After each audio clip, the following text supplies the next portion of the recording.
Hello and welcome everybody. Today we are going to work on my kick smash because my kick smash is actually quite okay, but now the games and the level are getting higher, so I need to play the kick smash also from behind the service line, and I changed my technique with German Schafer to get that ball out of the court. So I'm going to practice today in the very cold Holland to try to get out of the court, and I'm going to focus on a few things today that you will see in this video. I will also explain some tips how you can have a better kick smash, and I will also show you some drills that you can use to improve your kick smash by yourself. And we're going to start right now. Vamos! So before I was able to play it from around here, a decent kick smash out of the court, but it was more like a power smash, like this. And now I want to be able to play it from behind the line and further away. So I need to play my ball more upwards to generate more kick, and that's something that is new to me, but I think I'm going to need that because then I have more weapons against people that play high lobs against me.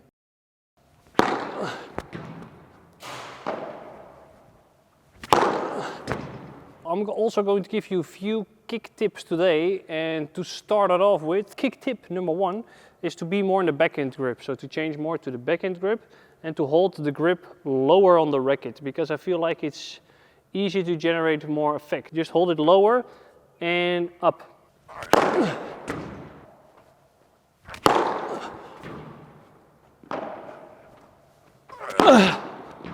Yeah, wow! Kick tip number two is to have like this sort of vibora preparation very early on. So try to be here early, freeze it here, and then go up and kick. But from here, you know that you're going to brush up. A lot of players that have the racket open or here, and you can never play a good kick smash. So if you hold it here, you know more or less that you have to kick. It makes it easier, and to have like a closer preparation, it also feels like you can kick the ball easier. Because if you have like a very big preparation, it's quite hard to kick correctly.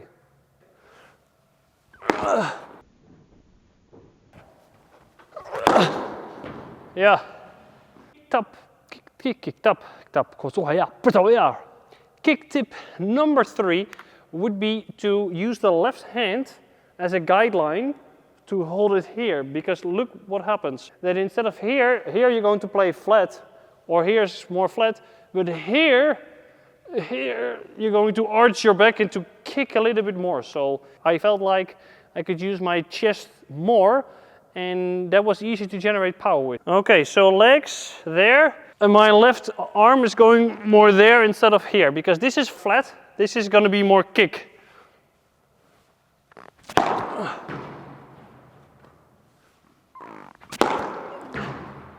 You can see it bounces way higher, and I think the left hand is a game changer, because it feels like I can now finally have some more power to my kick smash. Just by putting the left hand here, I can arch my chest and I can generate more kick. Kick tip number four. Well, let's try that. You say kick tip 4 times in a row without mistake. So this is flat, this is kick. Try to be here, kick, bang. It is so nice. So turn a lot, kick, bam, and then kick somebody in the face. That's maybe where the kick is coming from, that your partner says, get out of the way, I need to play my smash. Go sit somewhere and eat sandwich.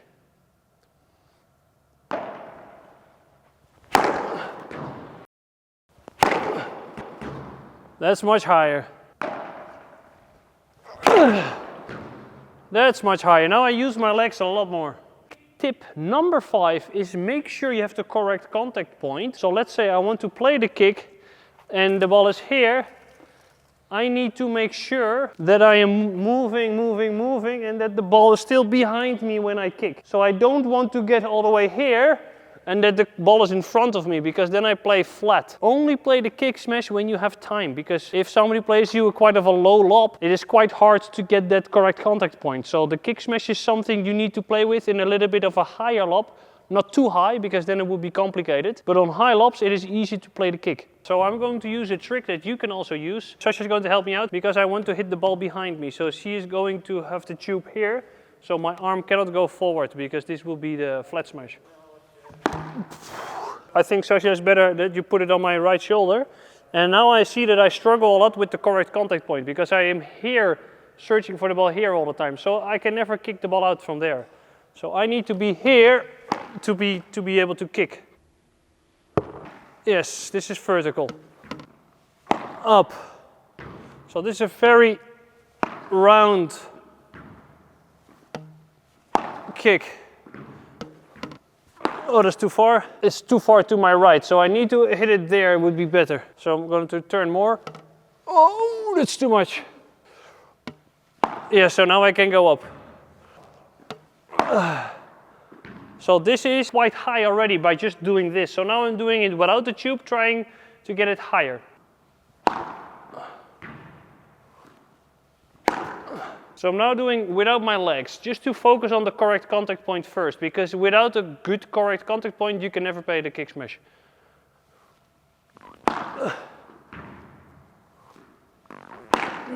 Now I'm going to use my legs when I kick. When the top of my racket is facing down, I'm going to jump up. So I'm doing this exercise straight because then we need more kick. You can get away with flat from there. So now I want to practice in extreme to force myself into play maximum kick. This ball doesn't have any speed, so imagine somebody's playing a lob and the ball's going down. It will have more speed.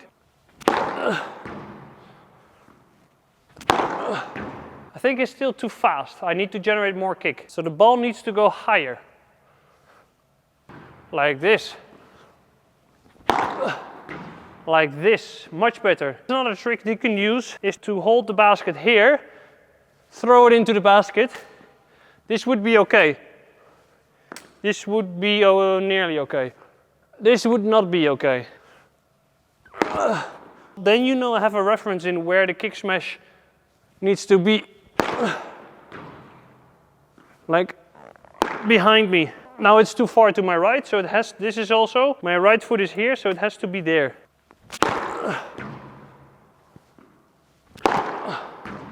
Much better.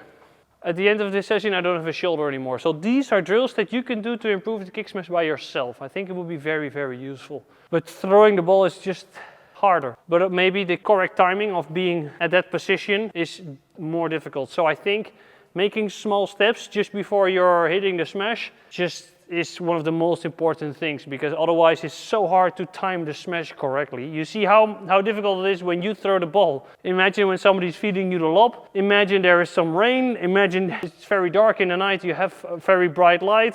You have a lot of wind. So bear in mind that the kick smash is something that you not always are able to do, especially in Holland when it's cold. So the kick smash I need to do is actually more like this. So it's behind me, as you can see in my backpack, and I need to brush the ball up. So this is like very vertical. This is like the correct way to train your deep kick smash, the one where you're very far at the back. Now you practice that the ball is like extremely far here, which makes it very weird. This might be too far to the back, but I get it up. And this is the motion, exact same motion as the kick smash. So try to get a bench, put it like this, or maybe a little bit like this, if somebody can hold it, and you will feel like you have the correct kick. Also a very good way, I do this with a lot of students, to be on the bench, throw the ball here, and to feel like you have to kick. You can only use your upper body, and you can feel the ball going up. So this is a good exercise to get it as high as possible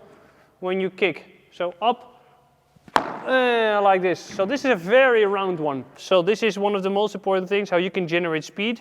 It's also good to try to play as fast as possible without using your legs. So when you use your legs, you feel you have way more relaxation and more power. Tip 6, when somebody is playing a contra pared.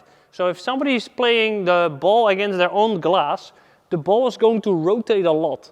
And that will make it way easy to play the kick smash. So when you see somebody doing the contra pared, so against their own glass, try to smash on that one and it's going to be amazing.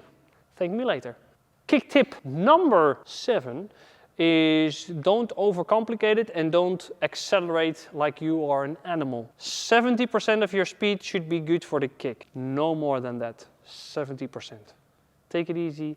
Take a CC. Okay, so now I'm going to do it from this side because I want to force myself to play more kick. I feel like I'm still too fast and too hard, And maybe with this temperature, I might be able to get it out from here instead of from the left side because the distance is closer.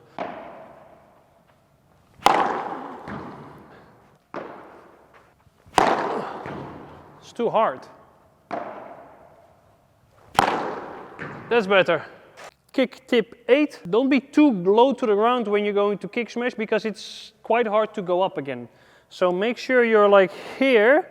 So put your knees a little bit like this and then jump up and use both feet to jump up. Don't jump with one, but when you are here, jump with 2 because then you have way more power because God gave you 2 legs for a reason and that's because of the kick smash.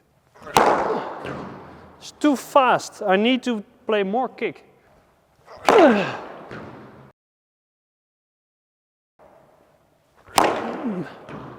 Yeah.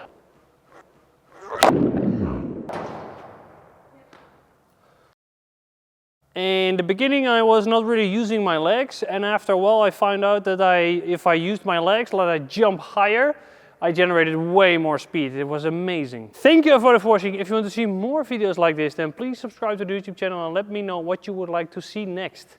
Hasta luego. Ciao. Adios.